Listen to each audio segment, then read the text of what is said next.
L'info écho avec Capital.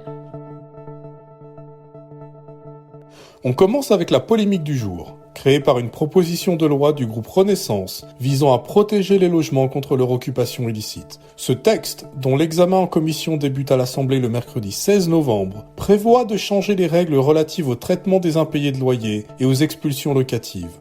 Au programme, un durcissement des sanctions pour les squatteurs et surtout une révision des mécanismes d'expulsion de locataires en situation d'impayés. Autant de mesures qui inquiètent au plus haut point de nombreux acteurs du logement.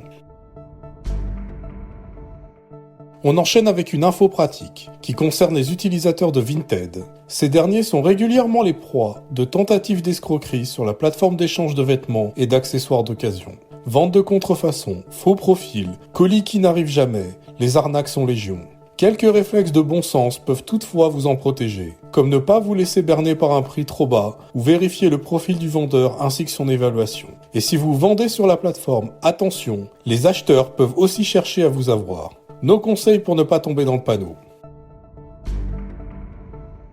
On poursuit avec l'expression du jour, l'âge de départ à la retraite. Si le projet de loi qui doit réformer les retraites sera présenté au Parlement au début de l'année 2023, il est d'ores et déjà possible de s'en faire une petite idée.